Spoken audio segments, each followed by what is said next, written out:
This is part 3 to No Safe Harbor, the Halifax Explosion Diary of Charlotte Blackburn. Chores this morning. Thought of Luke digging lantry so he didn't complain about dusting. Went down to the harbor after lunch so Duncan could sketch the high flyer. He only just started when who should we see but Ruth and her friend Hilda. They didn't see us, so we played spy and followed them around. We had to pinch ourselves to keep from laughing.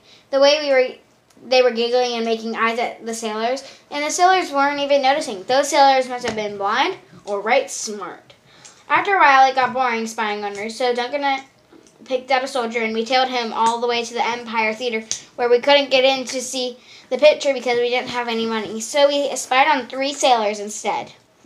They weren't that interesting. They smoked cigarettes, whistled at the girls, and walked as if they were still on a rolling deck. They speak a foreign language, so we couldn't eavesdrop, but we had fun imitating them, except the whistling girls. Until an old lady stopped us right on the sidewalk and told us how to show some respect.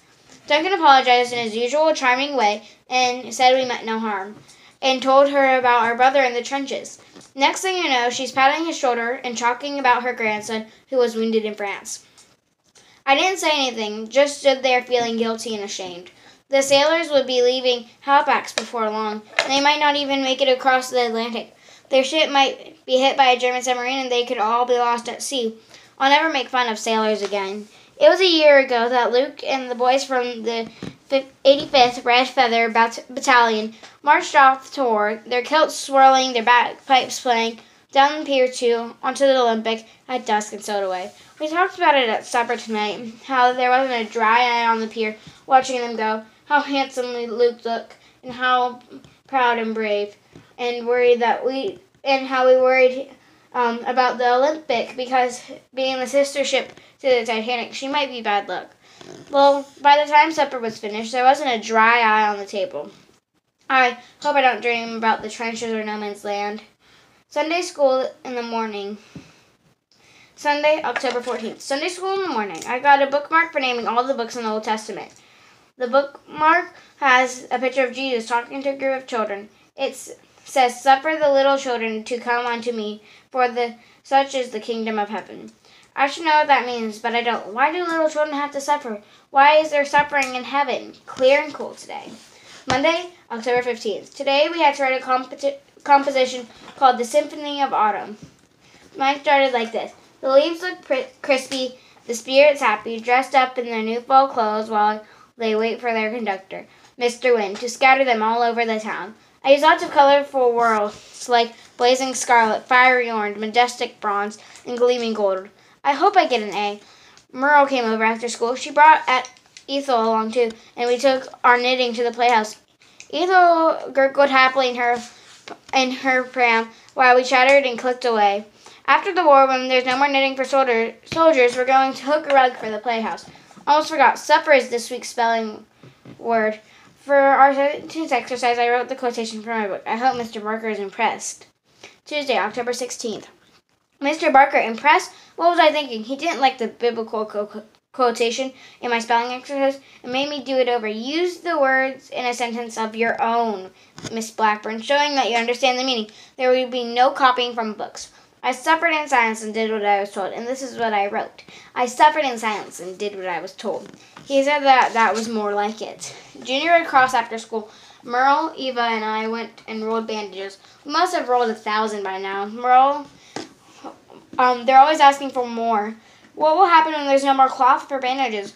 Will they end the war? What if there's no more ammunition for rifles or bayonets or mines or bombs or food? What if there are no more soldiers? Then they'll have to end the war. But how will they decide who won? Rolling bandages always makes me wonder about things like that. The other girls chap away happily, but not gloomy Charlotte. Edith was too excited to eat supper tonight because she's walking out with Charlie, the handsome Winnipeg soldier.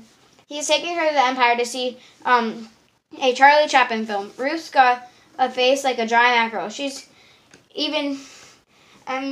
that envious. Doug and I could give her some advice about catching a boy based on our observations, but then she'd know we've been spying. She's not allowed to go walking out anyway.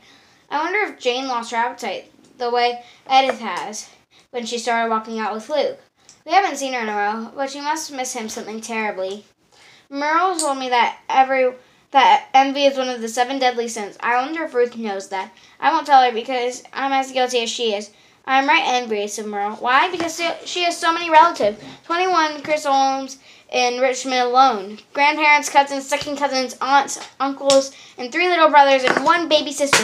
Whenever she turns around, she sees a relative. One of her brothers and sisters are driving her to distraction. She can go off to her grandparents' house and stay as long as she likes. I wish I had a dozen relatives. I said that to Mom tonight when we were doing the dishes, and she gave me one of her confusing looks. Her eyes hurt and angry at the same time. Her mouth a thin, tight line. The look that says, this subject is closed. One more thing. Dad must have overheard what I was saying about relatives just because before I came upstairs. He said, remember, Charlotte, what we lack in quantity, we make up in quality. Nice thought to take to sleep. Wednesday, October 17th. Dearie came back today. At recess, Eva and I told her we were sorry about her brother. She thanked me, but then she looked at Eva straight in the eye and said, why would you be sorry? Poor Eva. It's not the first time someone said something mean because her father is German. I got a C on my Symphony of Autumn in a new collection of Mr. Barker's red pencil comments. Incomplete sentences, wrong non-sentences, no topic sentence, no concluding sentence, sentence structure needs improvement, into capital off, too wordy. What else could be written, would a written composition be but wordy? When you're doing our sums, does Mr. Barker write too numbery?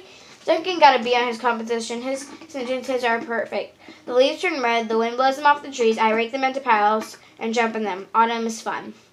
Where's the symphony in that? I read my composition after supper. Everyone but Ruth said I deserved an A. I know my sentences need improvement. It's because my mind moves faster than my hand, and I forget all the little things like rambling sentences. But I hate the way Mr. Barker attacks my compositions with his bayonet pencil. I'm so determined to improve. Mom says I should use my diary for practice and write each sentence as if Mr. Barker were to read it. Mr. Barker, read my diary? Never. Not even in my imagination. It would destroy the pleasure of writing altogether. Just do what Mr. Barker wants, Duncan said. He obviously doesn't appreciate fine literature. Fine literature? I hope I'll be able to find some sleep now that my head is swollen to twice its normal size. Thursday, October 18th. I don't know why, but the Titanic was on my mind this morning, so I asked Haggerty if he remembered when she went down. Of course I do. It was only 5 years ago. He told me about the hundreds of bodies that were brought to Halifax by rescue boats, and how the monetary workers had to label the possessions so that relatives could identify the victims. Halifax has never seen anything like it, he said. And now today after school, oh, that Ruth! Now she doesn't want to go to Hollywood and be the next Mary Pickford.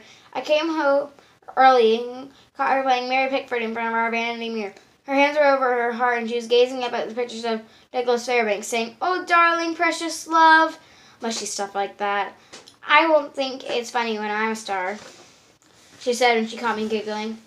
Well, she does have long curls and nipples like Mary Pickford. That's as far as it goes. Oh, and a treat. The stores are allowed to sell canned veg again. So Mom sent me to Henny's to buy some peas and carrots. Eva and Warner were in the store helping their dad stock the shelves. I helped for a while too, and Mr. Henny gave me a handful of penny candy. One of his handfuls, not mine. So I had a lot to share when I got home, except for that in Mary Pickford performance. It was an ordinary day. Friday, October 19th. I told Merle that how much I envied her, and she said she envied me. Why? Because I have a twin. She asked me what it was like to have a twin, and I was stumped. No one asked me that before. I can't imagine what it's like not to have a twin.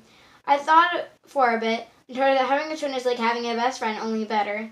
At least that's how it is with Duncan and me. Piano as usual. Christy waited outside while I had my lesson, but her friend with treats wasn't there today.